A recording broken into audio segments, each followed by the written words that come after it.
ті білоруси, які думають, що вони, якщо будуть з Росією, то Росія їх спасе, то Росія їх не спасе, вона їх уничтожить, як вона хоче уничтожити нашу країну.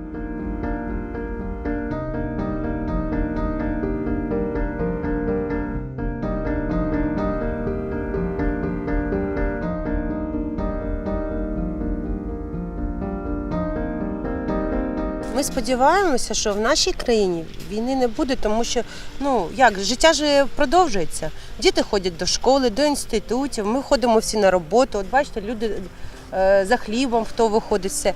Але як же буде на Російській Федерації, ніхто ж не знає. Але всі кажуть, що там дуже велике скупчення військ.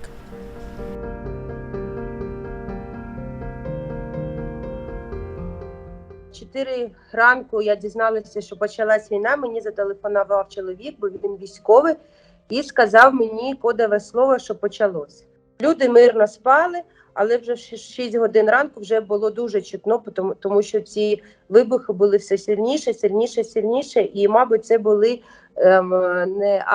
не з літаків нас бомбили, а це були установки, гради та більш потужні установки, які стояли на кордоні з Білорусією. Тому всі це зрозуміли, що на нас заходять з білоруської сторони. Ми сподіваємося, що білоруси на таки не підуть, тому що ми ж завжди разом були. По крайній мірі, Чернігівська область так точно. А в Чернігові люди почали розуміти, що в 6 ранку вже бомблять. І до мене, я живу в великому будинку, в нас великий підвал, і в мене в 7 ранку вже було 16 чоловік в підвалі. Діти, найменшому було 4 роки. І почали бомбити, дуже бомбити. Наша країна була дуже мирна, гарна, красива. Ми дуже любили наших сусідів, білорусів, росіян, які завжди їхали до Чернігова.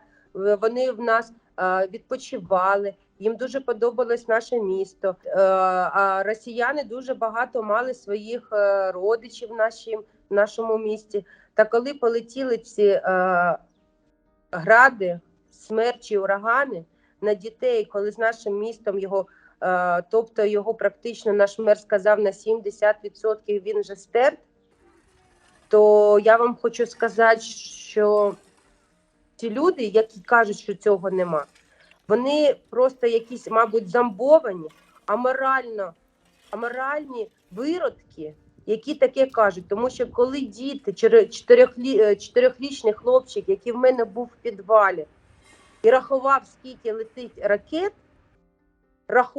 він казав 1, 2, 3, 4, і це йшло кожну ніч. І саме страшне, що ці авіаудари вже коли полетіли самольоти на Чернігів, вони починали бомбити в 12 ночі, і бомбили кожні 2 години. Тобто з 12 ночі, 2 ночі, 4 ночі, 6 ночі, і десь ближче до 7 ранку вони закінчували бомбити. І коли в нашому районі міста Чернігова збили літак російський, один пілот загинув, а інший остався живий, то я вибачаюсь, він розмовляв російською мовою, і він сказав, да, я російський пілот, це люди, які хочуть знати правду, вони будуть її знати. То якщо буде війна ж затроне всіх. І білорусів, і Україну, і росіян. Ніхто нашу державу, як Крим, ніхто не здасть. Тому що всі розуміють, що це наша країна, і ми проживаємо в цій країні. Чому ми повинні з дітьми і з батьками переїжджати до іншої країни і починати нове життя? То всі залишаться в своїй державі і будуть її боронити, як зможуть. Почалася війна, і всі розуміли, що війська заходять не тільки з боку Російської Федерації, а й з боку Білорусі. Люди вже мають таку, по-російськи скажу, ненависть к этим людям, которые вообще в целом Не именно лично кому-то, лично к этому человеку, а в целом к этой стране, потому что Россия зашла к нам с войной, а Белоруссия дала возможность этой стране, Российской Федерации, зайти со своей территории и вероломно напасть на нашу страну, тем самым придав отношения між Білорусією і Україною. А люди, які намагалися нам допомагати, да, люди допомагали. Люди допомагають інформацією, люди допомагали якимись добрими справами, тому що багато людей, які не мали в змозі перетнути кордон на території України, яким було ближче переходить кордон Білорусі, я знаю багато білорусів, які допомагали нашим українцям.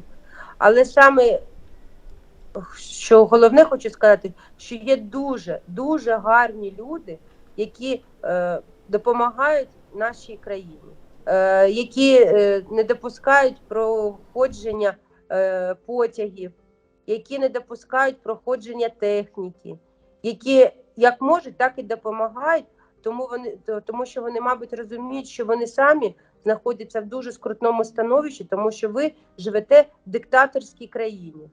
Білорусь знаходиться зараз в режимі диктатури. І вони також, мабуть, вони хочуть жити в країні, де є свобода слова, є свобода мислі по-русски. І вони хочуть жити як нормальні європейські люди.